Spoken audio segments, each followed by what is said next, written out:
सगळ्यांना नमस्कार. माझं नाव राहुल देशमुख. बृहन महाराष्ट्र मंडळ उत्तर अमेरिका शाळा विभागाचं नेतृत्व मी करतो. आज आपण एका नवीन आगळ्या वेगळ्या उपक्रमाला सुरुवात करतोय. सगळ्यांची दिवाळी आता छान झाली असेल, सगळे उत्सव झाले असतील. गणपती पासून जे चालू होतं ते अगदी दिवाळीपर्यंत आपण सगळेजण आपापल्या मंडळांमध्ये बिझी असतो. आणि आता थोडा आपल्याला विश्रांती मिळाली असेल, तेव्हा आपण हे आता शाळेच्या कामाकडे पुन्हा एकदा सगळेजण वळतोय. तर नवरत्न मालिका आहे. तर आपल्या बरोबर अभिजित जोगदेव आणि अरुण मराठे आहेत. हे या उपक्रमाचे लीड आहेत. ते आपल्या बरोबर या पुढच्या 9 आठवडे, 3 आठवड्यातनं एकदा अशा प्रकारचे ते 9 आठवडे असतील, ते आपल्याबरोबर काम करणार आहेत. तर पहिल्यांदा दोघांचं अभिनंदन. त्यांनी खूप छान या उपक्रमामध्ये सगळ्या शिक्षकांसाठी वेगळ्या प्रकारचे टॉपिक्स काढून उत्तम असं त्याला सादरीकरण करतायत. तर दोघांचे अभिनंदन. नंतर आपण धन्यवाद. जेव्हा आपले प्रश्नोत्तर चालू होतील तेव्हा. पण मी या निमित्तानं पहिल्यांदा प्रसाद पानवळकर आहेत त्यांना विनंती करतो की त्यांनी या उपक्रमाची सुरुवात करावी आणि मग नंतर आपण पुढच्या टप्प्याकडे जाऊयात. आपले बृहन महाराष्ट्र मंडळाचे अध्यक्ष प्रसाद पानवळकर. धन्यवाद राहुल. नमस्कार सगळ्यांना. मी प्रसाद पानवळकर, बृहन महाराष्ट्र मंडळाचा अध्यक्ष. आणि हा अत्यंत स्तुत्य उपक्रम आहे. राहुल, तुझे मनपूर्वक अभिनंदन. खूप छान तू हा उपक्रम केलेला आहे. आपण सगळेजण शिक्षक आहोत आणि 164 लोक आता आलेली आहेत, अजूनही येतील. आणि हा एवढा छान प्रतिसाद आहे, ह्याच्यातूनच कळतंय की ह्या सगळ्या शिक्षकांना अजून ट्रेन करायचं आहे. असं नाही की त्यांना येत नाही, राईट. हे एक्झिस्टिंग टीचर आहेत, गेली अनेक वर्ष आहेत. मला इथे सिनियर टीचर दिसत आहेत. त्या सगळ्यांचं कौतुक आहे की तुम्ही शिकवताय, गेले काही वर्ष शिकवताय आणि तरीही तुम्ही आज आलाय. कारण ट्रेनिंग हे फार महत्वाचा भाग आहे. काही नवीन शिक्षक पण असतील, त्यांचं सगळ्यांचं स्वागत. आणि ही शिक्षण प्रशिक्षण नवरत्न मला खूपच सुंदर उपक्रम आहे. सिलेबस मी बघितलंय, काय कव्हर होणार आहे. खूप छान रीतीने सगळं हे केलेलं आहे, डिझाईन केलेलं आहे. तर तुम्हा सगळ्यांना शुभेच्छा. आय एम शुअर की ह्याच्यातून सगळ्या शिक्षकांना फायदा होईल. जे ज्येष्ठ शिक्षक आहेत त्यांचा आपल्याला फायदा करून घेता येईल इथे. जे नवीन शिक्षक आहेत त्यांना त्याचा फायदा होईल. प्रश्नोत्तरातून अधिक काही होईल. आणि हे फक्त आपलं एक एक तासासाठी नाही थांबणार आहे. तुम्हाला उरलेल्या काळातही जरी काही प्रश्न असतील तरी तुम्ही राहुल सरांकडे जा आणि ते तुम्हाला योग्य त्या शिक्षकांशी कनेक्ट करून देतील आणि तुम्हाला करता येईल. तर परत एकदा सगळ्यांचं स्वागत. खूपच छान प्रतिसाद आहे. ऑलमोस्ट 175 झाले, अजून वाढतील. आणि असंच प्रेम ठेवा. सगळी सेशन जॉईन करा. नक्की फायदा होईल, तुमच्या मुलांना फायदा होईल. आणि शेवटी मुलं जेव्हा आई वडिलांशी, नातेवाईकांशी मराठीत बोलतील, तीच आपली पावती आहे. खूप खूप शुभेच्छा आणि बोलूया. धन्यवाद. धन्यवाद प्रसाद सर. सेशन 2-2.5 मिनिटात चालू होईल. एक काम माझं आहे, सरांनाही माहिती आहे, BMMचंच काम आहे आपलं, ते मला करावं लागतंय, करायचंच आहे. अभंग तुकाराम नावाचा सिनेमा आहे. आतापर्यंत 20 शाळांनी तो घेतलेला आहे. माझी अशी इच्छा आहे सगळ्या शाळांनी घ्यावा. अतिशय लो कॉस्ट आहे. एवढ्या लो कॉस्ट मध्ये आणि एवढ्या फक्त प्रोजेक्टर आणि या सगळ्या गोष्टींमध्ये मिळत नाही. संस्कारी सिनेमा आहे. याच्यामुळे पालकांना आणि मुलांना दोघांना फायदा होणार आहे. तर नक्की हा सिनेमा तुम्ही घ्या. मागच्याच आठवड्यात रिलीज झालेला आहे, 4 दिवसापूर्वी. त्याचा ट्रेलर दाखवतो 2 मिनिटाचा आणि लगेच आपण सेशनकडे वळू. ट्रेलर याच्यासाठी आहे की जास्तीत जास्त शाळांनी या सगळ्या संधीचा भाग घ्यावा. कारण सिनेमा आणण्यासाठी खूप कष्ट असतात. प्रसाद सरांना माहिती आहे किती प्रकारचे कॉन्ट्रॅक्ट्स आणि किती प्रकारचे कॉन्टॅक्ट करावे लागतात. तर या संधीचा सगळ्यांनी फायदा घ्यावा, याच्यासाठीच हा प्रयत्न आहे छोटासा.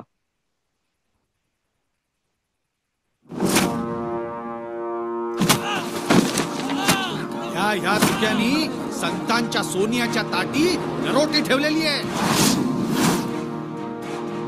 पेढी सांभाळायची सोडली आणि नाही ती करते. बंद कर देवळात जाणं.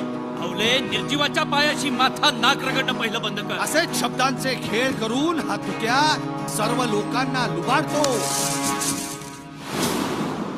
स्वराज्यात अधर्माला थारा नाही. धर्माच्या नावाखाली कोणी पाखंड माजू पाहिल तर तेही योग्य नाही. अहो, रचना कराव्यात ज्ञानोबांनी. या तुक्यास कसला अधिकार? अरे मुडत्या, आता तरी कमरावरचा हात सोड. हे ईश्वरा, मागतोचेस भीक, तर स्वतः गाभारा उघडून भक्तांसमोर जाऊन पदर पसर ना. देवळात तुझ्या मूर्ती अगोदर तुझे दलाल कशाला हजर असतात. योगी रामेश्वर भट्ट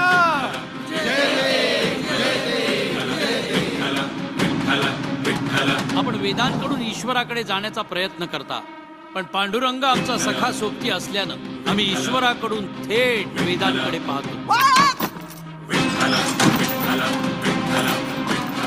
ए बुवा, चल बाहेर. आलाय तुझा देव तुला भेटाय बाहेर. कुणी सांगितलं तुला हा शहाणपणा? कुणी शिकवले तुला हे अगोचर ज्ञान? ज्ञानेश्वर माऊली.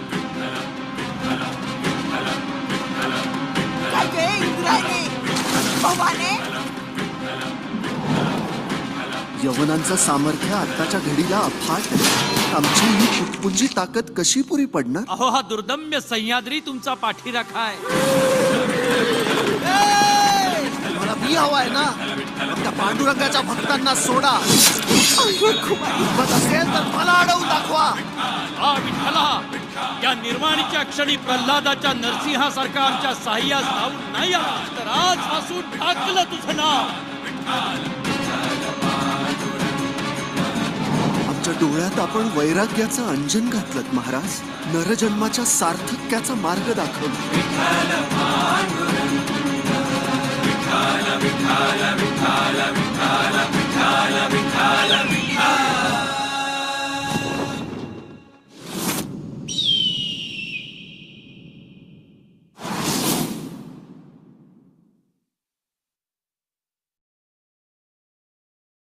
धन्यवाद सगळ्यांचे. आणि आता आपण वळूयात आपल्या सेशनकडे. तर मी वैशालीताईंना विनंती करतो की त्यांनी त्यांचं सेशन चालू करावं. Thank you Rahul sir. हे आपल्या बृहन महाराष्ट्र मंडळ मराठी शाळेच्या शिक्षण प्रशिक्षण ह्या नवरत्न मालेतलं पहिलं रत्न तुमच्या समोर वाहताना मला खूप आनंद होतोय. मी वैशाली पाटील, मराठी शाळा कॅन्सर सिटीची शाळा कोऑर्डिनेटर, आणि गेल्या 12 वर्षापूर्वी मराठी शाळा सुरू करायचा पुढाकार घेतला होता आणि आजही मी शिकवते. मी व्यवसायाने कॉम्प्युटर इंजिनियर असून एका इन्शुरन्स कंपनीमध्ये सोल्युशन आर्किटेक्ट म्हणून फुल टाइम जॉब करते. सांगायचा उद्देश की मला मराठीचं बॅकग्राऊंड नाही आहे आणि जस्ट आवडीने मी हे मराठी शिकवते आहे. माझ्यासोबत आज शाळेच्या छाया थोपटे आणि अनघाताई देवळे आहेत. तर एक मिनिट शेअर.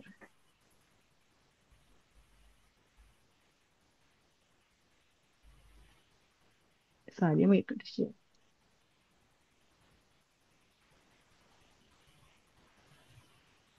तुम्हाला स्क्रीन दिसते? दिसते. हो, दिसते.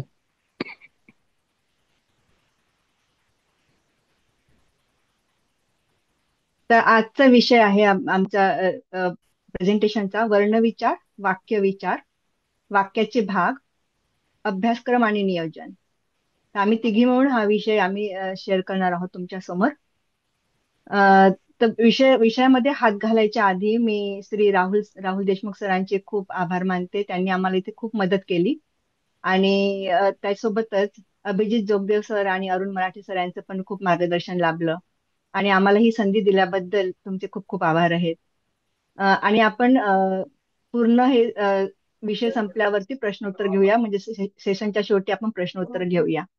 आणि मला माहिती आहे की तुम्ही सगळे टीचर्स आहात आणि आम्ही पण तुमच्यासारखेच टीचर्स आहोत. तुम्हाला यातले बरेच गोष्टी ऑलरेडी माहिती असतील, काहींना काही नवीन पण असतील.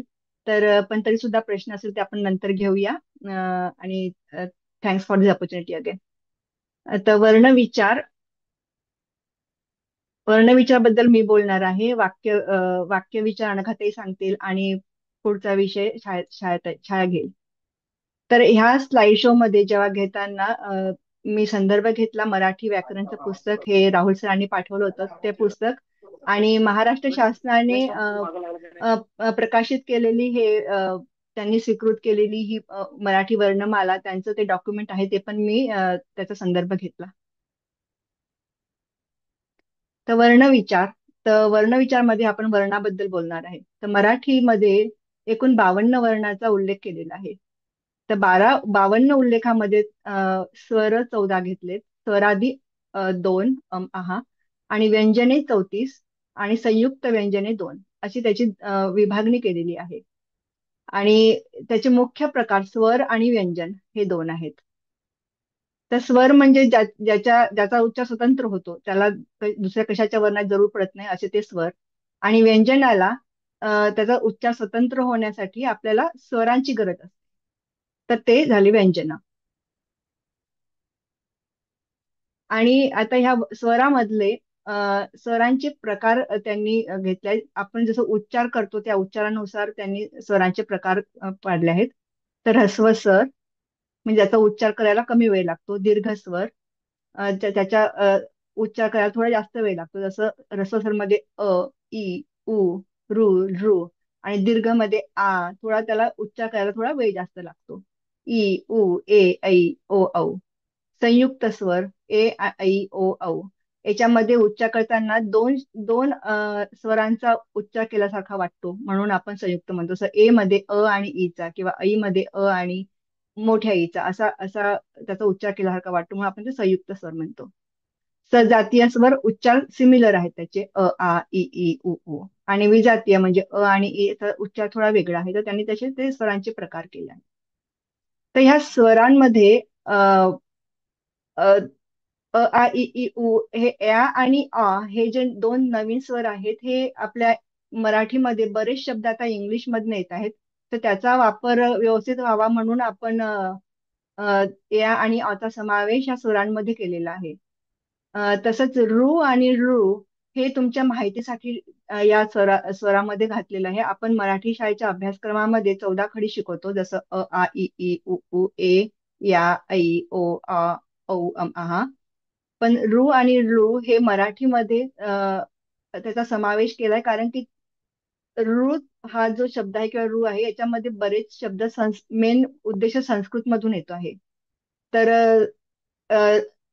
चा उपयोग आधुनिक मराठीमध्ये किंवा आपल्या रेग्युलर मराठी भाषेमध्ये वापरात येत नाही. परंतु संस्कृतमध्ये जसे तत्सम शब्द जे काही मराठीमध्ये आलेले आहेत, जसा एक शब्द त्यातला कृप्ती म्हणून आहे, सॉरी मला असं म्हणतात नाही, तर रू शब्द असा कृप्ती असा शब्द येतो. तर तो शब्दाचा अर्थ होता जसं कल्पना आणि योजना, पण हा संस्कृत शब्द आहे. हा संस्कृत शब्द काही मराठीत जसे जसे आलेत, तर त्याला तत्सम शब्द वापरण्यासाठी जर त्याचा उल्लेख आला तर त्याचं आपल्याला ज्ञान असावं ऍज अ मराठी शाळा टीचर म्हणून, किंवा आपल्याला त्याचं थोडं माहिती असावी म्हणून मी त्याच्यामध्ये ऍड केलेलं आहे. आणि आपल्या मराठी शासनाच्या यांनी पब्लिश करताना त्यांनी ते टाकलेलं आहे. तर ह्यासोबतच जसं रू रू रू रू हे पण एक्स्ट्रा, जसं रू हा ह्रस्व, रू पुन्हा त्यातला एक दीर्घ स्वर आहे रू, आणि त्यातला पुन्हा हा दीर्घ, असे पण स्वर आहेत. परंतु ह्या दीर्घ स्वरांचा आपल्या वर्णमालेमध्ये उल्लेख समावेश केलेला नाहीये. ते जस्ट त्यांनी एक ऍज अ आर्कायल म्हणून ते त्यांनी तो स्मृतिकोशामध्ये ठेवलेला आहे. त्याचे काही संदर्भ संस्कृतमध्ये येऊ शकतात, परंतु जस्ट हे आपल्या शाळेला म्हणजे आपल्या टीचर्सना माहिती हवं म्हणून मी त्याचा उल्लेख इथे केलेला आहे. पण आपण शिकवताना मात्र ही 14 खडी आणि रू आपण स्वतंत्रपणे शिकवतो. आणि मग व्यंजन. तर व्यंजन जे आहेत जसं क, ख, ग, घ, तर जे व्यंजन तुम्ही शुद्ध तर त्याला पायमोडी पायमोडी करून लिहितो.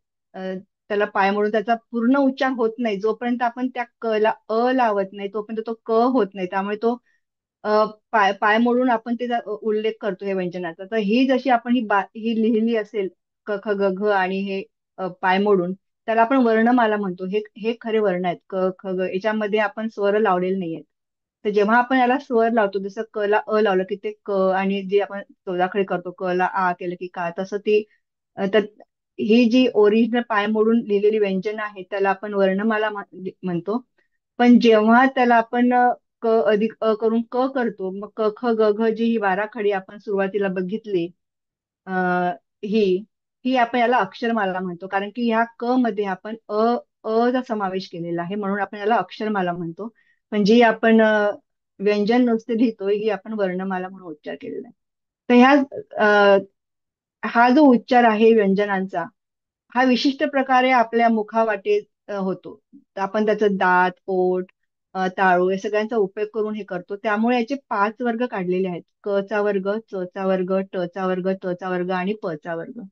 त्याचे डिटेल्स असे हे आहेत की अ, जिथून त्याचा उच्चार होतो वर्णांचा, तर जसं कंठामधून निघतात तर त्याला आपण कंठवर्ण म्हणतो. तालव्य म्हणजे टाळूतून उच्चारला जाणार याला आपण तालव्य म्हणतो. मूर्धन्य म्हणजे दाता आणि तालाच्या मधली जागा मूर्धन्य, तिथे टच करून जे उच्चार होतात जसं ट ठ ड ढ, ते मूर्धन्य. दंत, दाताच्या मदतीने जे आपण उच्चार करतो व्यंजन, ते दंत्यवर्ण.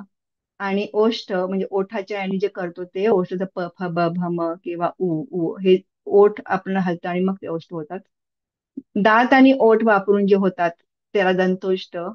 कंठ आणि ताल याचा सोबत होतो ते कंठतालव्य. आणि कंठोष्ठ म्हणजे कंठ आणि ओठ, जसं ओ ओ, कंठाचा पण होतो आणि ओठाचा पण होतो तर कंठोष्ठ. आणि नासिक्य म्हणजे अनुनासिक म्हणजे नाकातून तो निघाला जातो तर तो त्याच्या मदतीने जो उच्चार होतो तो नासिक्य अनुनासिक. ग न न, तर हे आपल्या आपल्या याच्यामधले जे हे शेवटचे हे आहेत, हे सगळे आपले अनुनासिक वर्ण आहेत.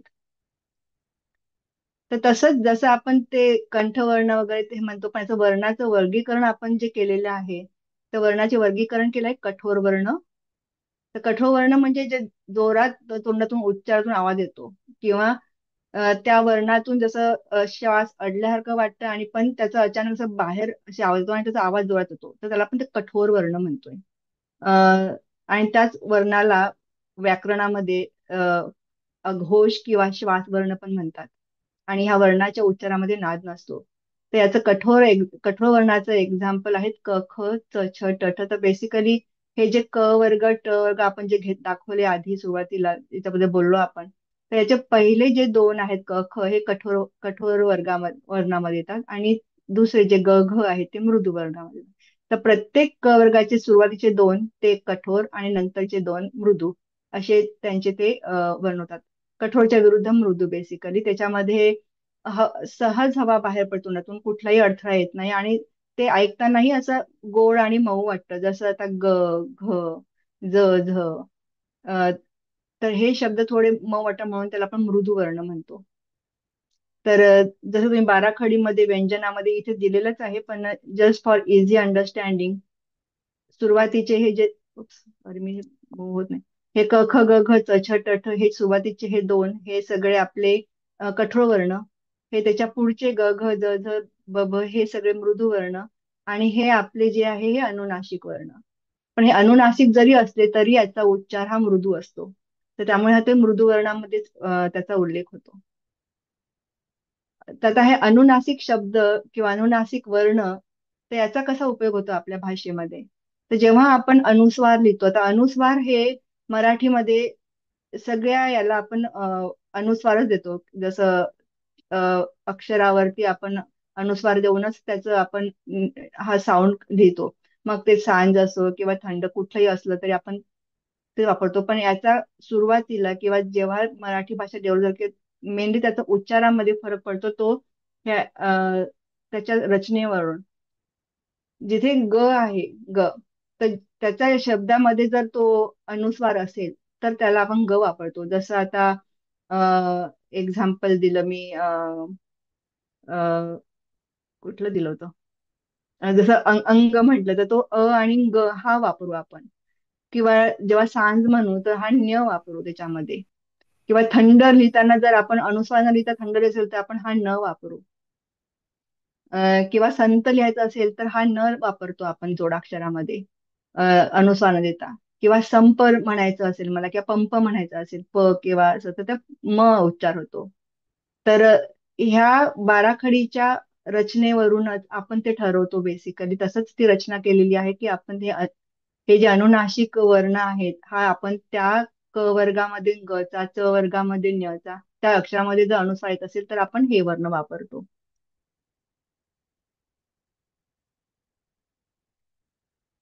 तर पुढचा वर्ण आहे महाप्राण वर्ण. तर महाप्राण वर्णामध्ये त्या वर्णाचा ह सारखा उच्चार होतो.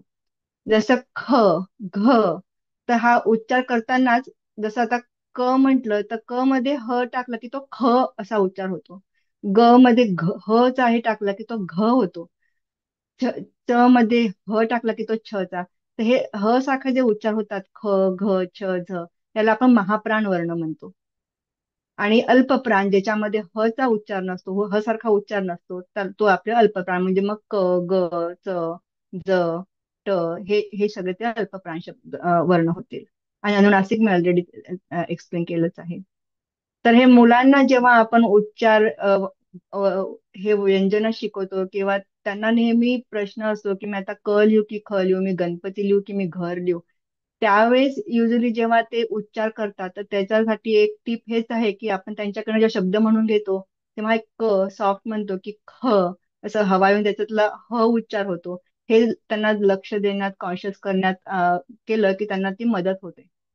आणि तसंच जेव्हा ह चा उच्चार करतो तेव्हा आपल्या तोंडातून पण हवा वेगाने येतो महाप्राण वर्णाचा. तर मुलांना ते सोपं जाईल. जेव्हा मोस्टली मी बघितलंय की मुलांना बरेचदा कन्फ्युजन असतं छ मध्ये किंवा झ मध्ये किंवा लिहिताना ते बरेचदा बोलताना पण आणि जसं बोलतात तसं लिहितात ते, त्यामुळे त्या पण चुका होतात. तर त्यांचा शब्दसाठा जेव्हा सुरुवातीलाच आपण घेतो त्यावेळेसच जर आपण भरपूर शब्द करून त्यांना प्रॅक्टिस दिली तर त्यांच्यासाठी खूप सोपं होईल. आणि मग ही आपली स्वर आणि व्यंजन मिळून आपण ती 14 खडी करतो. जसं क आणि अ लावलं की क की की हे सगळे आपण करतो. तर आपल्या संधी फोडमध्ये आपल्याला त्याची मदत होते आणि शिकवताना पण आपण असं शिकलो तरी सोपं जातं. तर माझं वर्णविचार झालंय आणि याच्या पुढे वाक्य विचार सांगणार आहे अनघाताई देवळे. अनघाताई देवळे,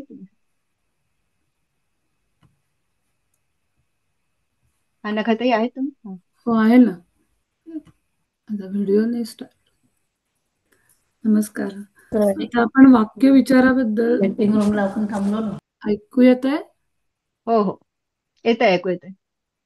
मराठी व्याकरणानुसार वाक्य विचार म्हणजे वाक्यातील शब्दांची मांडणी, शब्दांचा परस्पर संबंध आणि वाक्यांचे प्रकार आणि वाक्यांचे पृथक्करण यांचा अभ्यास हा सगळा वाक्य विचारामध्ये येतो. आपल्या मनातले विचार पूर्ण अर्थाने प्रकट करणाऱ्या शब्दसमूहास वाक्य असे म्हणतो. वाक्यात कमीत कमी 2 शब्द असतातच. फक्त त्या शब्दांनी अर्थ व्यक्त केला पाहिजे. मी म्हणजे स्लाइडमध्ये हे सगळं दिलेलंच आहे की मी झोपलो, मांजर पळाले, ही अर्थपूर्ण शब्द 2 शब्द वापरलेले आहेत. पण कधी कधी एक अक्षराचं सुद्धा जा, खा, पळ ही सुद्धा वाक्य म्हणता येतील. परंतु तेथे कर्ता असतो तो तू म्हणजे अदृश्य असतो. तू म्हणजे तू पळ, तू खा, तू जा. म्हणून ते 2 शब्दच म्हणावे लागतील की तो अदृश्य शब्द आहे तो तू आहे, पण खा, जा, पळ हे एक ऍडिशनल त्याच्यासाठी म्हणजे लक्षात ठेवायला हवं आपल्याला. बाकी मग आपल्या मनातले विचार पूर्ण अर्थाने प्रकट करणारं ते वाक्य. तर कमीत कमी 2 शब्दवाले म्हणजे मी झोपतो, मी मांजर पळाले, हे 2च शब्द आहेत पण त्यांनी अर्थ व्यक्त होतोय, क्रिया कुठली झाली ते कळतं आपल्याला. तर भाषेतून आपण जे विचार व्यक्त करतो ते पूर्ण अर्थ प्रकट करतात. हा पूर्ण अर्थ पूर्ण वाक्यातून प्रकट होतो. सार्थक शब्दातून किंवा साहाय्याने वाक्य तयार होते आणि वाक्यामुळे भाषा तयार होते. तर वाक्याचे भाग कोणते? उद्देश्य आणि विधेय. तर मुख्यतः जो उद्देश्य म्हणजे कर्ता, ज्याच्याबद्दल बोलले जाते. कर्ता म्हणजे स्वतः ज्याच्याबद्दल बोलले म्हणजे, आणि विधेय हे वाक्यातील कर्ता आणि कर्त्याविषयी माहिती देणारा भाग आहे, ज्यात क्रियापद आणि इतर तपशील येतात. उदाहरणार्थ, दिवस उगवला, सीताने अभ्यास केला. तर ह्या दिवस उगवला मध्ये सुद्धा एक दिवसाबद्दल माहिती सांगितली म्हणून तो उद्देश्य होतो आणि उगवला हे क्रियापद आहे, ते विधेय आहे. किंवा सीताने अभ्यास केला म्हणजे सीता हा कर्ता म्हणतो ना आपण, तर कर्ता आहे म्हणजे उद्देश्य, आणि काय केले तर अभ्यास, तिने काय केले, अभ्यास केला. तर वाक्यातील क्रियापदाला कोण किंवा कोणाला असा प्रश्न विचारल्यास मिळणारे उत्तर ते म्हणजे उद्देश. आणि म्हणजे जेवणेला मी जेवलो, खाणेला मी खाते, पिणे मी पाणी पिते, जाणे स्लाइडमध्ये दिलेलंच आहे. अशा रीतीने वाक्याचा विचार हा मुख्यतः उद्देश आणि विधेय ह्याच्यावरच, सब्जेक्ट आणि प्रेडिकेटवरच अवलंबून आहे की ते वाक्य ठरवलं जातं. अजून कोणाला काही विचारायचं आहे का याबद्दल? किंवा आपण प्रश्नोत्तर नंतर घेऊया. पुरेशी माहिती आहे म्हणजे मला वाटतं मी दिली आहे की पूर्ण विचार प्रकट करणारा, पूर्ण अर्थ व्यक्त करणारं ते वाक्य असावं आणि त्यातला मेन कर्ता इज उद्देश्य आणि जे काम त्याच्यासाठी केले जातं ते विधेय आहे, प्रेडिकेट. तर वाक्यातील उद्देश वगळता उरलेला हा सर्व भाग हा विधेय आहे. थँक्यू. आणि पुढचं सेशन घेणार आहे, पुढचा विषय शिक्षक व्यक्तिमत्व आणि विकास. याच्यामध्ये छाया थोपटे सांगणार आहे. नमस्कार. मी छाया थोपटे. गेली 7-8 वर्ष मी मराठी शाळेत कार्यरत आहे आणि ह्या वर्षी 4थीचा वर्ग घेतेय. बाय प्रोफेशन IT इंडस्ट्रीमध्ये as a project manager full time काम करतेय. तर या पुढच्या 2 स्लाइड ज्या आहेत, अभ्यासक्रम आणि नियोजन आणि मराठी शाळा कॅन्सस सिटी, या 2 टॉपिकवर मी बोलणार आहे. Before we go to the slides, एक गोष्ट मला नमूद करावीशी वाटते की जसं वैशालीने आधी सांगितलं की नोबडी, वैशाली, अनघाताई किंवा मी are professional teachers. In every class, we are also learning new things with the kids. तर ही स्लाइड्स म्हटलं तर सत्र नियोजन और सेशन प्लॅनिंग काय आहे आणि कसं करावं. तर आपला अभ्यासक्रम वेळेत आणि इफेक्टिव्हली पूर्ण करण्यासाठी शिक्षकांनी योग्य सेमेस्टर प्लॅनिंग करणं अत्यंत आवश्यक आहे. आपलं वर्ष ह्या स्लाइडमध्ये दाखवल्याप्रमाणे आपलं वर्ष 2 सत्रांमध्ये विभागलं आहे आणि प्रत्येक सत्र अप्रॉक्सिमेट 4 ते 5 महिन्यांचं असतं. सत्र 1 मध्ये ऑगस्ट, सप्टेंबर, ऑक्टोबर, नोव्हेंबर आणि डिसेंबर, तर सत्र 2 मध्ये आपण जानेवारी, फेब्रुवारी, मार्च, एप्रिल, मे हे महिने येतात. शाळा जनरली आपण ऑगस्ट, सप्टेंबर मध्ये सुरू केली आणि सगळे वर्ग जर नियमित झाले तर अभ्यासक्रम वेळेत आणि मोस्टली फेब्रुवारी पर्यंत संपायला मदत होते. त्यामुळे सत्र प्लॅनिंग करताना त्यामुळे जर आपण एक मॉक टेस्ट पहिल्या सत्राअखेरीस म्हणजे समटाइम इन द डिसेंबर आणि दुसरी मॉक टेस्ट आपला अभ्यासक्रम संपल्यावर घेतली तर मुलांना कितपत अभ्यासक्रम समजतोय किंवा परीक्षेसाठी मुलं कितपत तयार आहेत याचा थोडाफार अंदाज यायला मदत होतं. तसेच उरलेल्या 2-3 महिन्यांमध्ये म्हणजे आपला सिलेबस संपल्यावर जे 2-3 महिने उरतात त्या कोणत्या 2-3 महिन्यांमध्ये कोणत्या गोष्टींवर मुलांकडून अजून सराव करून घ्यायला पाहिजे याचाही अंदाज येतो. प्रॅक्टिससाठी आपल्या गुगल ड्राईव्हवरती बरेच आधीच्या वर्षाचे BMMचे पेपर्स आहेत ते शिक्षक रेफर करू शकतात. मोस्टली मराठी शाळा अकॅडमिक इयरमध्ये प्रत्येक आठवड्यात शनिवारी किंवा रविवारी 90 मिनिटं इन पर्सन क्लास आणि सोमवार ते शुक्रवार 15 मिनिटं ऑनलाईन क्लास रेकमेंडेड आहे. तर 15 मिनिटं क्लास अगेन सोमवार ते शुक्रवार and that is excluding holidays आणि long weekends. Next slide Vaishali please. तर ह्या स्लाइडवरती आपण हे कव्हर करतोय की प्रत्येक वर्गात जेव्हा वर्ग सुरू होतो इन पर्सन क्लास त्या वर्गात काय काय दिनक्रम आपण सादर करणार आहोत किंवा काय काय दिनक्रम आपल्याला फॉलो करायला पाहिजे. तर प्रत्येक वर्ग सक्सेसफुल होण्यासाठी खाली दिलेला दिनक्रम रेकमेंडेड आहे. जसं की पहिल्यांदा मुलं वर्गात आली, जरा सेटल झाली की अटेंडन्स घ्यावा, रेग्युलरली अटेंडन्स शीट अपडेट करावी. दुसरं, शाळेचा वर्ग प्रार्थना किंवा श्लोक म्हणून सुरुवात करावी, ज्यात कोणताही श्लोक असू शकतो जसं वक्रतुंड महाकाय, या कुंदे तुषार हार्धवला किंवा डोळ्यांनी पाहतो रूप तुझे. आणि श्लोक संपला की त्यानंतर आपली BMM मराठी शाळेची प्रार्थना म्हणावी. तिसरं, जसं आधीच्या स्लाइडवरती सांगितलं तसं की मराठी वर्ग 90 मिनिटं रेकमेंडेड आहे, ज्यात पहिली 15 ते 20 मिनिटं श्लोक आणि प्रतिज्ञा म्हणून घ्यावी आणि त्यानंतर मुलांना थोडं कम्फर्टेबल करण्यासाठी म्हणजे नवीन टॉपिक शिकवण्याच्या आधी मुलांना थोडं कम्फर्टेबल करण्यासाठी त्यांच्याबरोबर जनरल गप्पा माराव्या, जसे की आठवड्याभर मुलांनी काय केलं, शाळेत काय विशेष घडलं का, किंवा जर काही सणवार झाले असतील तर मुलांनी काय कसं साजरं केलं एक्सेट्रा. त्यामुळे त्यांचा थोडा मराठीत संवादही साधायचा सराव होतो. आणि मग वर्गाच्या शेवटची 10-15 मिनिटं गृहपाठ तपासण्यासाठी ठेवावा. तर आता मधल्या वेळेत काय काय घ्यावं, म्हणजे श्लोक आणि प्रार्थना संपली आणि गृहपाठ, तर मधल्या वेळात आपण काय काय घेऊ शकतो. पहिलं की मधल्या वेळात मुलांकडून मुळाक्षर आणि अंक म्हणून घ्यावेत. हे खूपच इम्पॉर्टंट आहे, कारण खूप वेळेस असं होतं की मुलं घरी काही एवढा अभ्यास करत नाहीत आणि ह्या गोष्टी विसरायला होतात. सो ह्या बेसिक गोष्टी त्यांच्याकडून प्रत्येक वर्गात म्हणून घेतल्या की त्यांची थोडी प्रॅक्टिस पण होते. दुसरं, कोणताही नवीन टॉपिक शिकवण्याआधी मागच्या आठवड्यात काय शिकवलं, मुलांना काय शिकवलं याची रिव्हिजन करावी, म्हणजे मुलांची मेमरी पण थोडी रिफ्रेश होते. तिसरं, नवीन टॉपिक शिकवताना एक महत्वाची गोष्ट लक्षात ठेवायला पाहिजे की कोणताही नवीन धडा शिकवायचा म्हटला की 15 मिनिटांवरती जास्त शिकवू नये, कारण मुलांचा मग इंटरेस्ट निघून जातो. सो 15 मिनिटं शिकवावं, 15 मिनिटं इतर ऍक्टिव्हिटी करावी, जसं की मुलांच्या आवडीच्या 1-2 विषयांवर गप्पा मारायच्या, 15 मिनिटं लिखाण, 15 मिनिटं वाचन किंवा 15 मिनिटं नवीन श्लोक शिकवावा, किंवा अपार्ट फ्रॉम दॅट आपण त्यांना त्यांच्याशी कोणता गेम पण खेळू शकतो 15 मिनिटं, जसं की अंताक्षरी, ज्यामध्ये मुलांना त्या अक्षरावरून येणारं कोणतंही मराठी नाव, मराठी वस्तू, मराठी फळ फुल हे सांगावं. त्यामुळे काय होतं, मुलांचा इंटरेस्ट पण टिकून राहतो आणि मुलं आनंदाने शाळा पण एन्जॉय करतात. अजून एक महत्वाची गोष्ट लक्षात ठेवायला पाहिजे की संवाद साधताना मुलांशी जेव्हा आपण कम्युनिकेट करतो त्यावेळेस मुलांना सारखं सांगू नये की मराठीतच बोला. Let them start the topic in English आणि मग हळूहळू मराठीत आपण त्यांच्याशी कंटिन्यू करावं, सो दॅट मुलांना थोडं म्हणजे मुलं फ्री पण होतात आणि कम्फर्टेबल होतात. जर सपोज आपण मुलांना सारखं म्हटलं किंवा फोर्स केला की मराठीतच बोला, ते घाबरतात आणि एकदम शांत होतात. चौथी गोष्ट म्हणजे नवीन टॉपिक संपला की मुलांना थोडा गृहपाठ द्यावा, जेणेकरून घरी त्यांचा थोडा मराठी अभ्यास पण होईल. आणि सगळ्यात शेवटी वर्ग संपवण्याआधी पसायदान किंवा आपली BMM मराठी शाळेचं गीत म्हणून घ्यावं. तर मराठी शाळेचं गीत आणि आपली मराठी शाळेची प्रतिज्ञा हे दोन्ही आपल्या BMMच्या मराठी पुस्तकांमध्ये आहे. वैशाली, पुढची स्लाइड प्लीज. तर आता थोडं आमच्या मराठी शाळा कॅन्सस सिटी कॅन्सस बद्दल सांगू इच्छिते. जर इथे मॅपमध्ये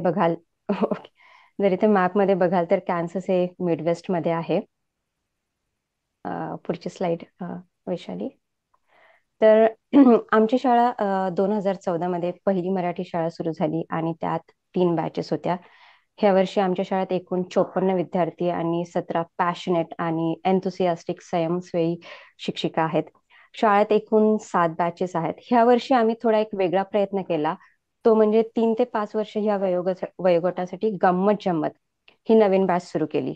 आणि ही नवीन बॅच सुरू करण्याचा मेन उद्देश हाच होता की मुलं बोलायला लागताच त्यांची मराठी भाषा विकसित व्हावी, त्यांच्या बरोबरच्या मुलांसोबत खेळता यावं आणि सोशल व्हावं. गंमत जम्मत बरोबरच आमच्या शाळेत 5 ते 6 वर्ष वयोगटासाठी बालवर्ग, नंतर पहिली ज्युनियर, पहिली सिनियर, दुसरी, तिसरी आणि चौथी अशा 6 बॅचेस आहेत. आणि मला सांगायला अत्यंत आनंद होतो की मागच्या वर्षी आमची पहिली 5वीची बॅच ग्रॅज्युएट झाली. थोडक्यात शाळेच्या उपक्रमांबद्दल. तर वर्षभरात नियमित अभ्यासक्रमाबरोबर आमची शाळा वेगवेगळे कार्यक्रम पण नियोजित करते, जसं की प्रत्येक मोठ्या सणाची माहिती आणि वेगवेगळ्या ऍक्टिव्हिटीज. उदाहरण जर समजा द्यायचं म्हटलं तर गणपतीला मुलांनी गणपती बाप्पाचं चित्र काढून त्याबद्दल 4-5 वाक्य लिहिली, की अलॉंग विथ दॅट गणपती बाप्पाची गाणी म्हटली. नंतर नवरात्री दसऱ्याला आम्ही वर्गात भोंडला ठेवला होता, सो दॅट की मुलांना भोंडला म्हणजे काय आहे, का साजरा करतात याची माहिती कळेल.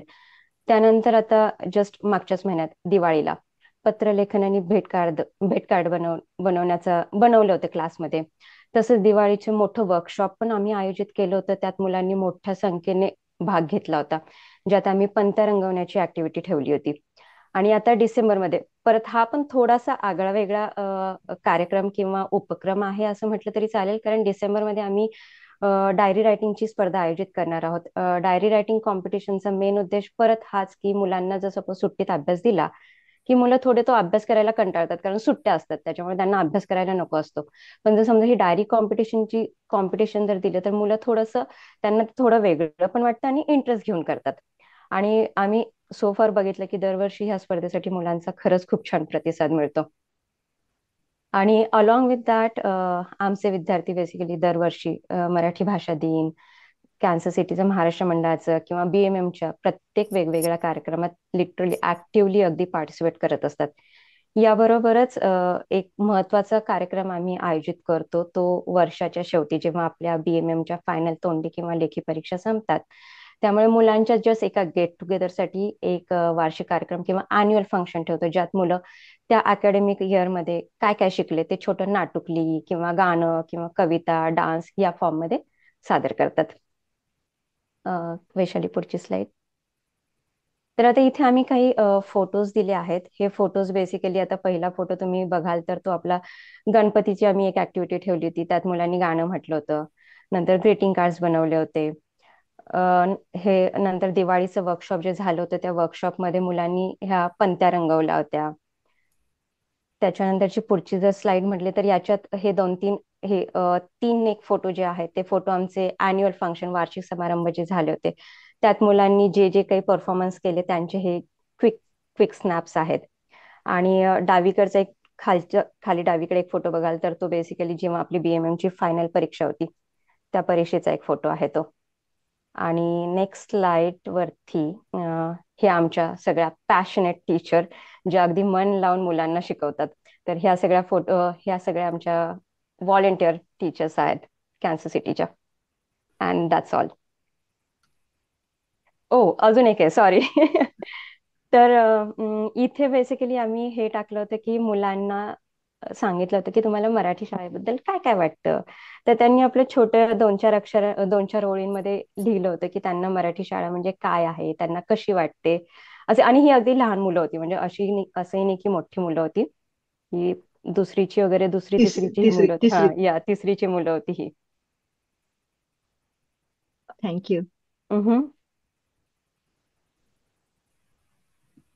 वा, थँक्यू सो मच. अप्रतिम सेशन झालं तुमचं. आणि अगदी मला किती 35 ते 40 मिनिटात तुम्ही संपवलंय आणि खूप छान माहिती दिलीत. तुम्हाला सगळ्यांचं अभिनंदन, अनघाताई, वैशालीताई आणि छायाताई. तर आता अभिजित तुम्हाला मी विनंती करतो, आपण प्रश्नोत्तर चालू करा. आणि ज्यांना प्रश्न विचारते त्यांनी हात वर करा, किंवा तुम्हाला फीडबॅक काही द्यायचा असेल या सेशन बद्दल तर अभिजित आणि अरुण सर पण आहेत. Definitely they will take your feedback. पण आपण ही अशी 9 सेशन आहेत टोटल. त्यातलं हे पहिलं आहे, अजून पुढचे 8 आहेत. सगळ्याचे टॉपिक वगैरे आपण शेअर केलेले आहेत. कोणाला काही बोलायचं असेल तर हात वर करा, किंवा काही प्रश्न असतील तर ते विचारू शकता. नमस्कार, मी वृषाली भरड. मला एक प्रश्न होता सर, की वैशाली मॅमला मला विचारायचं होतं की जो अनुनासिक वर्ग ज्याबद्दल त्यांनी माहिती दिली आहे, तर त्याच्यामध्ये जे वर्ण आहेत तर ते मला त्याचा उच्चार एका वर्णाचा थोडंसं कन्फ्युजन आहे, की जे मी लहानपणी शिकले त्याच्यामधला जो एक आहे त्याला म्हणजे मी शिकले तो त्र आहे. जसा आपण त्र म्हणूया, छत्रीचा त्र, किंवा अ, कुत्र्याचा त्र, जसं त्र हा शब्द आहे. पण इथे मी बऱ्याचदा म्हणजे आता मुलांना शिकवताना बऱ्याचदा युट्यूबचा पण रेफरन्स घेतला, तर त्याच्यामध्ये पण त्याचा उच्चार काहीतरी म्हणजे न किंवा असा काहीतरी ऐकला. आता मला तो एक प्रश्न विचारायचाच होता. मला वाटतं वैशाली त्यांनी पण त्याचा मॅमनी तोच उच्चार केलाय. तर एकदा त्याबद्दल सांगताल का? चालेल, मी प्रयत्न करते उत्तर द्यायचं. तर हा तुम्ही जो म्हणताय, आय थिंक तुम्ही याच्याबद्दल बोलताय, हा न्य. हा उच्चार न्य आहे ऍक्च्युअली. वैशालीच आहे, तुमचं स्क्रीन शेअर सॉरी करा. सॉरी. तर हा न्य उच्चार होतो याचा. हा त्र जो तुम्ही म्हणताय तो आपण जो कुत्रा, तो जोडाक्षर आहे. त आणि र चा एकत्र केला की तो त्र होतो, कुत्रा. जसं आपण कुत्रा म्हणतो, पत्र म्हणतो, तो वेगळा आहे. आणि हा न्य आहे, हा त्र नाही आहे. नाही, हा त्याचा उच्चार आहे. हा अंग उच्चार आहे ना. हा नाही, सगळ्याचेच उच्चार अनुस्वाराचेच उच्चार आहेत त्याचे. हा उच्चार अनुस्वाराची आहे, पण म्हणताना थोडा वेगळा होतो. जसा सायन, जसं तुम्ही संस्कृत मध्ये एखादे करता तसं थोडा उच्चार वेगळा होतो. हा ग जसं एनजी काइंड ऑफ साऊंड होतो, आणि हा न्य NY काइंड ऑफ साऊंड होतो. आणि न अन असा उच्चार होतो.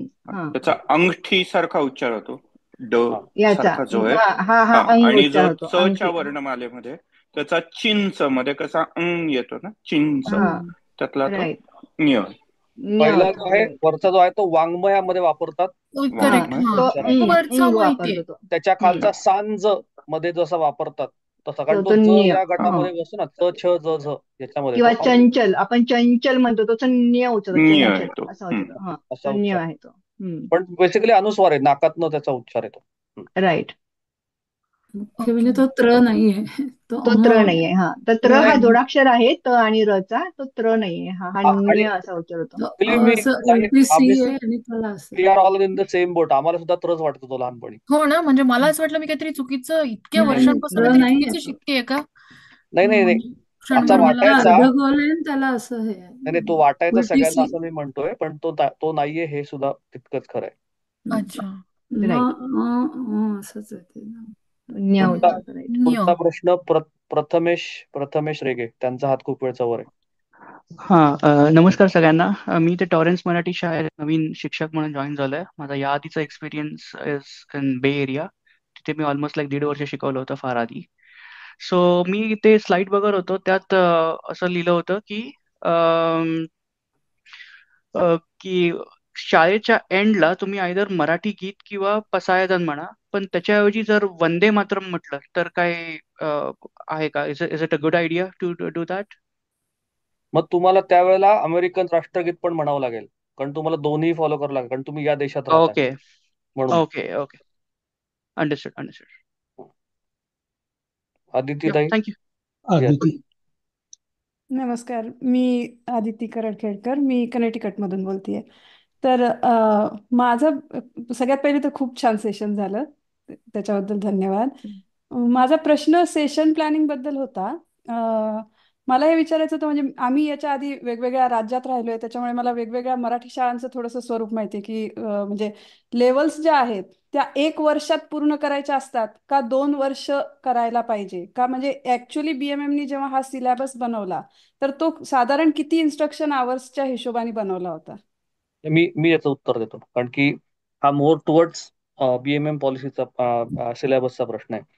मागे आपण सांगितलं याचं उत्तर, की जेव्हा आपण सिलेबस बनवला त्यावेळेला नव्याने सगळे एकत्र आलो होतो आणि ते पुस्तकं तशी बऱ्यापैकी जाडजाड केली होती. पण आता आपण जे पुस्तकं तुम्ही पाहिले असेल तर सिलेबस आपला सेमच आहे. आपण सिलेबस बदललेला नाहीये. पुस्तकं भरपूर त्याचं प्रमाण कमी केलं, जेवढं आवश्यक आहे तेवढंच त्या पुस्तकामध्ये ठेवलेलं आहे. त्याच्यामुळे आपला प्रयत्न असा आहे की तो 1 वर्षातच संपवावा आणि 1 वर्षात ते मुलं एलिजिबल आहेत परीक्षा द्यायला. पण जर त्यांना असं वाटलं की त्यांना 1 वर्ष अजून घ्यायचंय तर त्यांची इच्छा, आपण पालकांना we can respect their choice. पण जर त्यांना 1 वर्षात सिलेबस पूर्ण करून त्यांना परीक्षा द्यायची इच्छा असेल तर they can go for it. आपण सिलेबस कमी केलेला नाहीये, आपण पुस्तक कमी केलेलं आहे, जेणेकरून तो 1 वर्षात संपवावा. आणि मी आता याच्यात बोलणार नाही, त्याचे कारण वगैरे ते खूप मोठं आहे, मागे सांगितलेलं आहे मी खूप वेळा, पण मी सेपरेटली नंतर सांगू शकतो. Okay okay thank you. आमची म्हणजे ऍक्च्युली नवीन ब्रँच सुरू झाली आहे, त्याच्यामुळे आम्ही सध्या नवीन आहेत शिक्षक सगळे, म्हणून हा प्रश्न होता. 1 थँक्यू. वर्षाच्या ह्याने टार्गेट तुम्ही करा, हा जेणेकरून मुलं डबल डिजिट मध्ये टीनेजर्स मध्ये जातात आणि मग त्यांचे हायस्कूलचे आणि याचे सगळे अभ्यास वाढल्यावरती मराठीवरचं त्यांचं फोकस कमी होतं आणि ते थांबतात. ते न होत त्याच्या बरोबर आधीच ते लेवल 5 कम्प्लीट व्हावे, हा आमचा उद्देश आहे त्याच्या मागचा बेसिक. बरोबर, हेच आम्ही पण अनुभवलंय म्हणजे ऍज अ पॅरेंट सुद्धा, त्याच्यामुळे थँक्यू. येस. धन्यवाद. धन्यवाद. हॅलो. सोनिया. हा सॉरी, तुम्ही सॉरी हात राहुल. वर कराल का मेघनाताई? म्हणजे मग मी एकेकाला हा सॉरी. हा, सोनिया सोनटक्के, त्यांचा हात वरती आहे पुढचा. नमस्कार, मी ऑटोवाच्या शाळेमध्ये व्हॉलेंटिअरिंग करते. ही बीएमएम ची जे प्रार्थना आहे ह्याची चाल आहे का काही? ती कुठे मिळेल? छायाताई, यू वॉन्ट टू आन्सर? प्रतिज्ञावर गाणं.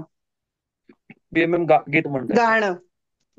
गाणं तिथे QR कोड आहे त्या पुस्तकामध्ये, जर तुम्ही बघाल तर त्या पुस्तकाच्या तिथे QR कोड आहे आणि तो QR कोड तुम्ही स्कॅन केला की तुम्हाला ते युट्यूबला घेऊन जातं. Okay, that's good to know. Thank you. So YouTube वरती ते गाणं आहे आपलं पूर्ण. Okay, thank you. Good job Chhayatai, good answer. Greensboro Marathi शाळा.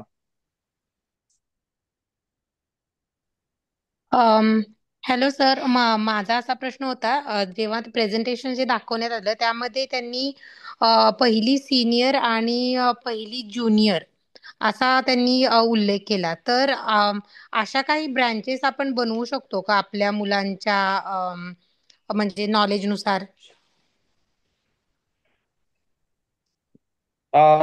ऍज अ बीएमएम पॉलिसी म्हणून तुम्हाला ते स्वातंत्र्य आहे. तुम्ही तुमच्या लेवलला तुमच्या तशा ब्रांचेस बनवू शकता. We have no issues with that. Okay. आणि आमच्या इथे 2 ज्युनियर सिनियरच्या बॅचचं कारण असं आहे की मागच्या वर्षी आम्ही फक्त अ टू ज्ञ पर्यंत घेतलं त्यांचं, यावेळेस बाराखडी घेतोय. तर आम्ही जेव्हा टेस्ट घेतो वर्षाअखेरीस ते मुलं प्रिपेअर नव्हते त्याला, तर म्हणून मग त्यांना तर सिनियर म्हणून वर्ग दिला आणि नवीन जी बॅच बालवर्गातून पहिलीत आली त्याला आम्ही पहिली ज्युनियर म्हणतोय. आणि तसे तर 2 बॅच हा, मग त्याच्या नंतरचा क्वेश्चन असा, मग आपल्याला स्टँडर्ड बीएमएम चे क्वेश्चन पेपर मिळतात आय थिंक फर्स्ट साठी, तर मग त्याचं तुम्ही हे कसं केलं, तुमचे पेपर्स कसे तुम्ही डेव्हलप केले मुलांना देण्यासाठी अकॉर्डिंग टू त्यांच्या नॉलेजनुसार? नाही, आपले जे जुने पेपर असतात ते आम्ही किंवा एक सॅम्पल म्हणून आपल्याला पेपर मिळतात, तर ते आम्ही त्यांना देतो. त्यांची प्रिपरेशन आहे की नाही ते बघतो मुलांची. वर्षाअखेरीस फेब्रुवारी मार्च मध्ये आपण फॉर्म भरण्याआधी आपण ते परीक्षा घेतो इंटरनल. त्या परीक्षेवरून कळतं आपल्याला की मुलं किती शिकले, त्यांची लेवल काय आहे, आणि त्यानुसार मग आपण त्यांना बीएमएम मराठी शाळेच्या परीक्षेला बसवतो. ओके. पण ओके, फॉलोइंग क्वेश्चन असा की तुम्ही जे सिनियर आणि ज्युनियर म्हटले ना, क्वेश्चन पेपर जे सेट होतात ते पूर्ण पहिलीसाठीचा होत असेल ना? तर पहिलीचा सिलेबस आम्ही फॉलो करतो, तो पूर्ण संपला नाही त्या वर्षी किंवा मुलांनी पूर्ण रिस्पॉन्स झाले रेडी नसतील ते, तर म्हणून मग तो सिनियर असा ग्रुप झालाय तो. पण सिलेबस सेम आहे, बीएमए मराठी शाळेचा पहिलीचाच सिलेबस आहे. आणि ते यावर्षी सिनियरची मुलं पहिलीला परीक्षा देतील आणि समजा ज्युनियरचे रेडी झाले तर ते पण पहिलीला बसतील. हे ओके. आमच्यासाठी सोयीसाठी ती बॅच आम्ही तशी डिवाइड केली, कारण की ते मागच्या वर्षी पहिली त्यांनी द्यायला हवी होती पण त्यांची तयारी नसल्यामुळे ते यावर्षी सिनियर त्याला रेडी कम्प्लीट होऊन ते परीक्षा देतील. ओके ओके ओके, थँक्यू आणि थँक्यू आपण सो मच. सुरुवातीला आधी 2 वर्ष घ्यायचो, त्यामुळे आम्ही बाकीच्या ऍक्टिव्हिटी करून तो सिलेबस 2 वर्षामध्ये संपायचो. आम्ही ह्या सेम वर्षीपासून आपण ह्या वर्षीपासून आता 1 वर्षामध्ये संपेल, पण मागच्या वर्षी पर्यंत आपलं 2 वर्षाचं हे असल्यामुळे आम्ही तेव्हा एक ज्युनियर आणि एक सिनियर अशा बॅचेस होत्या आमच्या.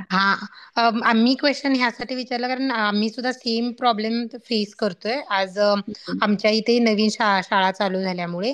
त्यामुळे जस्ट माहिती करून घ्यायची होती की असं आपण करू शकतो का, आणि जर असेल तर कोणत्या बेसिक तत्वावर करू शकतो. Okay, thank you so much. Thank you.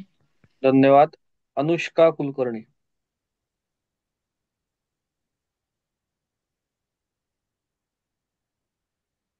हाय, माझं नाव अनुष्का कुलकर्णी आहे. मी कॅन्टीन मराठी शाळेपासून आहे. मला विचारायचं होतं की चौथी आणि तिसरीच्या स्टुडंटसाठी पण क्लासच्या सुरुवातीला लेटर्स आणि नंबर्स डिसाईड करायला पाहिजे का? ऍक्च्युली हो. कारण मुलं जरी समजा दुसरीत जरी असली, तिसरीत, चौथीत, पाचवीत जरी असले तरी त्यांना नंबर्स ते प्रत्येक वेळेस विसरतात. त्यामुळे जर सपोज प्रत्येक क्लासमध्ये रिवाइज करून घेतलं तर हेल्पफुल होतं. Okay, thank you. अनुष्का आमची स्पेशल स्टुडंट आहे, राहुल सर. मी ते ती बोर्ड आता पाचवी तिने कम्प्लीट केली आणि या वर्षीपासून ती व्हॉलंटिअर करते. So she is assistant teacher. सगळ्यांनी आम्ही केलं पाहिजे. छान, खूपच छान. नेक्स्ट जनरेशन आपली येते आणि अनुष्का सगळ्यांसाठी हे उदाहरण आहे की अशी नेक्स्ट जनरेशन युवा हे जे आपल्या शाळेतनं ते बाहेर न पडता आपल्या मुलांना पुढच्या शिकवायला त्यांना तुम्ही घेतलं पाहिजे. तर अभिजित, तुमचं अभिनंदन अशा प्रकल्पाबद्दल. खूप छान आणि good job Anushka, good job. Keep it up. Thank you. Shubhada Kelkar. हा, नमस्कार. मी ह्युस्टनच्या शाळेमध्ये गेले 5 वर्ष शिकवतेय. मला एक प्रश्न होता आता जे तुम्ही सांगितलं ते की मोठी मुलं त्यांचं शक्यतो 5वी पूर्ण व्हावी हा उद्देश खरोखरच खूप चांगला आहे. मी आता चौथी इयर 2 ला शिकवतेय, त्यामुळे आता तर त्यांना इयर 2 म्हणजे they will be done. So माझे जे विद्यार्थी आहेत ते आता 7वी आणि 8वीत आहेत. त्यांना जर 5वीत म्हणजे 5वी पूर्ण करायची असेल तर नवीन अभ्यासक्रमानुसार 1 वर्षात पूर्ण करता येईल, राईट, पुढच्या वर्षी? बरोबर. ओके, बरोबर. आणि अजून एक प्रश्न होता, आता तुम्ही हे डेली ग्रेड्स वगैरे केल्या ही गोष्ट चांगली आहे, म्हणजे कौतुकास्पद आहे. पण आता ही जी मोठी मुलं आहेत ना, यांना खरोखरच वेळ होत नाही, कारण त्यांचा इथला पण अभ्यास खूप वाढलेला असतो. सो कधी कधी त्यांना होमवर्क वगैरे मग आम्हाला शाळेतच थोडंसं करून घ्यावं लागतं. सो हे तुम्ही कितपत स्ट्रिक्ट आहात याच्या बाबतीत? आणि आता जे रुब्रिक मिळालंय त्यानुसार जी सामायिक परीक्षा असेल त्याचे 10 मार्क असं काहीतरी बघितल्यासारखं मला आठवतंय. सो पेपर किती मार्काचा असेल, म्हणजे प्रश्नपत्रिका, आणि ते 10 मार्कच, म्हणजे ते थोडंसं समजलं नाही. त्याचे 2 क्विकली उत्तर देतो तुमच्या. एक, हायस्कूल स्टुडंटसाठी आपण ती पॉलिसी शिथिल केलेली आहे आणि शाळेतल्या शिक्षकांकडे आपण ते राईट्स दिलेले आहेत. आमचं हे असं आहे, काय म्हणतात त्याला, की आमच्याकडनं तुम्हाला सांगणं असं किमान 50% तरी ते मुलांची उपस्थिती असावी. आणि दुसरं, चाचणी परीक्षा तुम्ही घ्यायची, तुम्हीच पेपर काढायचे, तुम्ही घ्यायचे, आम्ही देणार नाही तुम्हाला. सो जेवढा सिलेबस पूर्ण झाला त्याच्यावरती प्रत्येक शाळेनं आपापली चाचणी परीक्षा घ्या. त्याचं स्वरूप म्हणजे कसंही असो. शाळेने पेपर काढायचा म्हणजे तो आमच्याकडेच येईल असं नाही वर्ग शिक्षिकेकडे तो शाळेतनं जो येईल तो त्याप्रमाणे ते ठरवतील. तुमच्या हरकत नाही. कोऑर्डिनेटर ठीक आहे. बरोबर बघून तुम्ही ठरवू शकता. ओके. आणि तुम्ही जे आधी म्हणालात की हायस्कूलरसाठी पण ही मुलं 7वी 8वीतली आहेत तर त्याच्यासाठी हा नियम शिथिल केलाय म्हणजे त्यांना एखाद्या वेळा नाही होमवर्क जमला तर मग ते कसं कारण ते आम्ही रेकॉर्ड करतो होमवर्क केलाय का नाही केलाय सो ते आमच्या हातात काही राहत नाही मग ते कसं करणार? रेकॉर्ड तुम्ही करायलाच पाहिजे ना. सो हो पण त्याच्यानंतर नो असेल तर त्यांचे मार्क त्याप्रमाणे कमी होतील पण त्यांना म्हणजे खरोखरच वेळ होत नाही कधी कधी दे आर व्हेरी सिन्सिअर खूप चांगली मुलं आहेत. त्याच्यात दोन प्रकार आहेत आणि again hmm. We can discuss that separately. I will okay. Definitely. एवढंच आहे की ज्यानं कष्ट घेतले त्याला त्याचं फळ मिळालं पाहिजे बरोबर. आणि ज्यानं कष्ट नाही घेतले त्याला एक्सेप्शन म्हणून आपण असं म्हणतो की तुला आम्ही परीक्षेपासून वंचित ठेवणार नाही बीएमएमच्या. हेच हम्म. आमच्याकडनं तुला सगळ्यात मोठी देणगी आहे की आम्ही तुला पण तुझे मार्क जसं तू जेवढा अभ्यास करशील तेवढेच तुला मिळणार आहेत. That is clear. फक्त एवढंच आपण एक्सेप्शन देऊ शकतो की तू छान प्रामाणिक कष्ट घेतोस तर तुला आम्ही या नियमानुसार बीएमएमच्या परीक्षेपासून वंचित ठेवणार नाही. तुझी उपस्थिती कमी जास्ती असेल तरी आम्ही थोडंसं ऍडजस्ट करून घेऊ. हा अधिकार आपण शाळेकडे दिलेला आहे. अच्छा नाही उपस्थितीचं सर कळलं मी होमवर्क किंवा हे जे नवीन ऍक्टिव्हिटीचं जे नवीन काढलेलं आहे त्याच्याबद्दल त्यानं जेवढे कष्ट घेतले तेवढेच त्याला नाहीतर मग जो 100% कष्ट घेतोय त्याला काहीच अर्थ राहणार नाही ना. म्हणून मग नाही बरोबर आहे ही तिन्ही मुलं मोठी आहेत तर म्हणजे त्यांचं थोडंफार कमी जास्त होत आहे पण त्यांना बीएमएमच्या परीक्षेचं जे सर्टिफिकेट मिळणार आहे त्याचा डेली ग्रेडशी संबंध आहे का नाही का हे फक्त पहिल्या आहे ना. सत्राशी संबंधित आहे? नाही नाही हे सगळं सीसीआय इव्हॅल्युएशन प्रमाणे चालणार आहे. अच्छा ओके ठीक बोलूया आपण नंतर. नक्की. ओके. शिवांगी ताई. नमस्कार मी शिवांगी कुंभारे मी महाराष्ट्र मंडळ हाँगकाँग मधून जॉईन केलंय आज. वा वा तुमचं अभिनंदन तुमचं. एक तर उलट्या टाइम झोन मध्ये जॉईन केलं तुम्ही. अभिनंदन. बोला. नाही नाही नाही आमची सकाळच आहे आय चांगलं नो आहे पण आमच्यासाठी. हा म्हणजे हो हो ऑफिस टाइम आहे म्हणून मी म्हणलं. बरोबर बरोबर. तर आमची शाळा आत्ताच पहिल्यांदाच सुरुवात झाली आहे म्हणजे 1-1.5 महिनाच झालाय असं म्हणता येईल. तर पण आमच्याकडे काही अशी इच्छुक मुलं आहेत जी आता वयाने तशी मोठी आहेत म्हणजे आता जसं ते म्हणले की इयर 8-9 मध्ये आहे तर त्यांचा अभ्यास खूपच वाढलेला आहे. पण मग त्यांना ते रेग्युलरली क्लास करणं जमत नाहीये आणि त्यांची इच्छा आहे की एक्झाम्स तर द्यायला हव्यात. तर त्या म्हणतात की एका वेळेला 1-2 एक्झाम्स आम्ही डायरेक्टली दिल्या किंवा रेग्युलर क्लास नाही जमला आम्हाला अटेंड करायला. कारण इतके वर्ष तर नव्हतीच संधी त्यांना कधी मिळालेली. तर त्यांच्यासाठी काय करता येईल? आपण त्याचे सेपरेट बोलू. नियम सगळे पाळूनच त्यांना कसं करता येईल याच्याबद्दल मी तुम्हाला मार्गदर्शन करेल. कारण की आपल्या बाकीच्या 100 शाळा चालतात. It is possible. I will tell you different ways how to make it possible. Okay thank you. Yes thank you.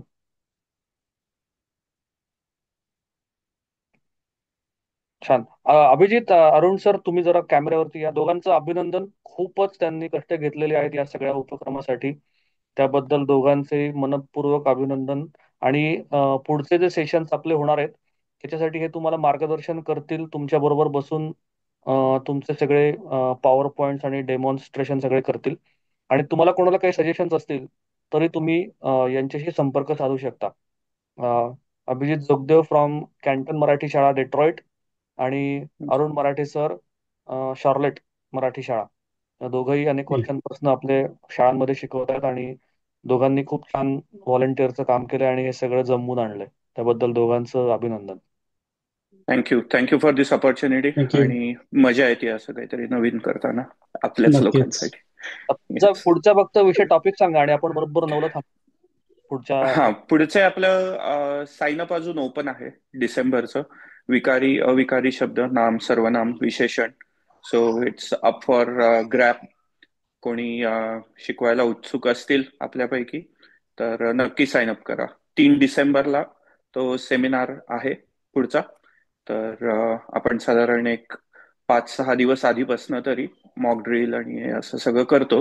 त्यामुळे प्रेझेंटेशन तेव्हा रेडी तुम्ही करावं. तर साइन अप तुम्हाला लिंक आहेच आहे सगळ्यांकडे. सो प्लीज गो अहेड आणि आपल्याच लोकांना हेल्प करायला शिकवायला मदत करा. आणि धन्यवाद. एक एक ऍड करेन फक्त की you have to work with your शाळा coordinator to do the sign up. नाही तर मग एका शाळेतनं 3-3, 4-4 साइन अप येतात. तर एका बरोबर, शाळेला एका एकच सेशन, शाळेप्रमाणे एक साइन अप. एका शाळेला एक सेशन आणि 3 टीचरला तिथे संधी असते सगळ्यांसमोर येऊन प्रेझेंटेशन द्यायची. आणि आजच्या प्रेझेंटेशन नंतर मला वाटतं खूप टीचर्स येतील. आणि पुन्हा एकदा सगळ्यांचे आभार. आणि प्लीज संत तुकाराम, अभंग तुकाराम मूवी अगेन माझं ते काम आहे बीएमएमचं. जास्तीत जास्त सगळ्यांनी लावायचा प्रयत्न करा आणि आपल्या मुलांना आणि पालकांना शाळेतर्फे काहीतरी व्हॅल्यू दिल्याचं तुम्हालाही समाधान मिळेल आणि त्यांनाही मिळेल. तर पुन्हा एकदा धन्यवाद. आणि वैशालीताई, छायाताई, धन्यवाद आणि येस, अनघाताई सगळ्यांचे धन्यवाद. आणि खूप खूप छान झालं सेशन आजचं. शुभरात्री. Thank you very much. Thanks Kansas city. धन्यवाद. Thank you Thanks everybody. थँक्यू.